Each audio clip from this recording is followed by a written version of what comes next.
네, 안녕하세요. 마케팅 본질 이야기하는 곽 팀장입니다. 얼마 전에 SNS에서 그런 글이 돌아다니더라고요. 그로스 해킹은 끝났다 라는 주제였습니다. 요즘은 이제 디지털 마케팅 환경이 성장기에서 성숙기로 접어든 만큼 새로 시작하는 신규 브랜드 혹은 스몰 브랜드한테는 더 이상 광고 소재의 A/B 테스트와 같은 것들이 유의미한 결과를 만들어주기 어렵다는 거였습니다. 여러분들은 어떻게 생각하시나요? 자, 그러면 왜 이런 이야기가 갑자기 나왔는지를 생각을 해보면 그만큼 마케팅에 대한 난이도가 많이 올라갔다라는 생각이 듭니다. 사실 광고 요즘 돌려도 브랜드 인지도가 없는 브랜드라면 성과가 잘 나오지 않고요. 또 콘텐츠가 답이다 라고 이야기는 하지만 예전처럼 사실은 SNS 채널 구독자 쑥쑥 성장하지 않습니다. 그렇기 때문에 그로스 해킹에 대해서 조금 더 회의적인 시각이 나왔다고 생각이 되는데요. 그렇다면 과연 그로스 해킹은 끝난 걸까? 제가 결론부터 말씀드리면 사실 그로스 해킹은 끝났다라는 개념보다는 앞으로 조금 더 정교화될 것이고 더 유기적으로 변하게 될 것이라고 생각이 듭니다. 현재 메타와 구글과 같은 광고 매체에서는 머신러닝이 적극 개입해서 사용자에게 보여주는 광고 소재나 타겟팅에 대한 테스트를 진행을 하고 있습니다. 즉 인공지능이 개입해서 머신러닝을 하는 최적화를 시키는 부분은 바로 이 광고에 대한 부분입니다. 그런데 여기에서 가지는 한계점이 분명합니다. 왜냐하면 광고 매체에서 아무리 좋은 소재나 타겟팅에 대한 테스트를 하더라도 사실은 광고를 클릭해서 우리 서비스로 유입된 고객들이 너무 많은 고객들이 사실은 대부분 이탈을 하기 때문에 광고 매체가 이 부분까지는 적극적으로 개입하기가 어려운 것입니다. 따라서 우리는 광고로 유입된 고객을 처음에 어떤 페이지로 연결시킬지 그 페이지에서 어떤 소구점이나 어떤 콘텐츠로서 고객을 설득할 것인지가 굉장히 중요합니다. 흔히 제품 상세 페이지가 중요하다라고 말하는 맥락이 바로 이러한 맥락이라고 할 수 있고요. 자, 그 다음에는 상세 페이지를 통해서 고객이 결과적으로 전환, 즉 우리가 목표한 행동이라고 할 수 있는 회원가입, 구매, 구독과 같은 행동에 이르렀을 때 그러한 데이터를 관리하고 또 그 다음에 고객이 다시 한번 재방문이나 재구매를 할 수 있도록 그런 흐름까지도 관계 관리까지도 유도하는 단계가 있다고 할 수 있겠습니다. 즉 그로스 해킹이란 단순히 광고 매체에서 소재의 A/B 테스트로만 이루어지는 그런 개념이 아니라 사실은 고객이 구매하는 여정 전체에서 조금씩 단계별로 데이터를 추적하고 개선해 나가는 과정이라고 할 수 있겠습니다. 실제로 저희 회사에서 고객사 랜딩 페이지를 분석했을 때 고객이 실제로 이탈한 구간에서의 랜딩 페이지 컨텐츠의 순서만 바꿔줬을 때 전환율이 오르는 걸 볼 수가 있었고요.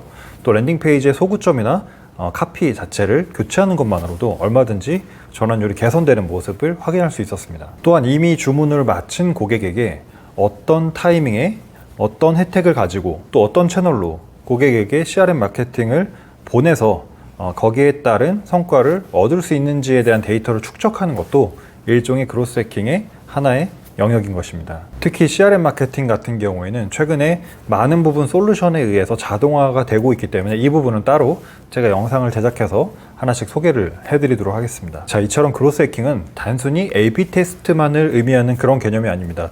우리가 고객을 처음 만나서 그리고 그 고객을 데려오고 그 고객이 구매나 어떤 행동의 전환에 이르렀을 때 다시 한번 고객을 어떻게 설득할 것인지 전체 과정에 관여하는 개념이 바로 그로스 해킹이라고 하겠습니다. 제가 마케팅 유튜브 채널을 운영하고 또 마케팅 회사를 운영하면서 많은 분들에게 사실 이 마케팅이라는 인식에 대해서 굉장히 안타까운 부분이 있습니다. 바로 마케팅이 어떠한 정해진 해답이 있다라고 생각하는 경향성이 있다라는 건데요. 무조건 성공하는 마케팅 공식이다 혹은 치트키다 공략법이다 이러한 접근들은 결국에 우리가 하나의 방법론으로 매몰되게 만드는 그러한 속성을 가지고 있습니다.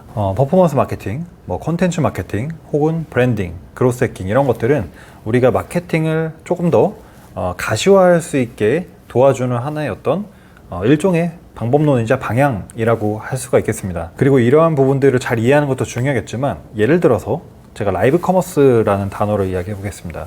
2, 3년 전에 라이브 커머스가 처음 나왔을 때 정말 이제는 커머스의 대안으로 생각될 만큼 반짝하고 떠올랐었던 적이 있습니다. 그런데 불과 2, 3년이 지난 지금 라이브 커머스의 영향력이 없다고 할 수는 없지만 굉장히 예전만큼은 규모감이 작아진 게 사실입니다. 자, 이처럼 우리가 어떤 마케팅적 키워드가 떠올랐다라는 거는 사실은 그거에 대한 지속 가능성도 생각을 해봐야 된다는 생각이 듭니다. 뭐 예전에 메타버스도 마찬가지고요. 최근에는 이제 인스타 쇼츠라든지 릴스로 많이 숏폼 마케팅을 하고 있는데, 사실은 그러면 숏폼 마케팅도 물론 잘 챙기면 좋겠지만 이것에만 매몰되는 건 아닌지, 따라서 우리는 유행하는 하나의 방법 혹은 하나의 채널, 하나의 콘텐츠가 아니라 사실 근본적으로 우리 브랜드 고객에 맞는 마케팅 커뮤니케이션 전략이 필요하고, 마케팅 커뮤니케이션 전략을 세워야 한다고 생각이 듭니다. 이 마케팅 커뮤니케이션 전략이란 단순히 돈을 얼마 써서 어떤 광고 매체를 써서 뭘 하겠다라는 내용이 아니라, 브랜드를 처음 알게 되고 또 브랜드에 접촉을 하고 또 구매까지 이어지는 전체 구매 여정, 고객 구매 여정 상에서 퍼널 마케팅이라고 하죠.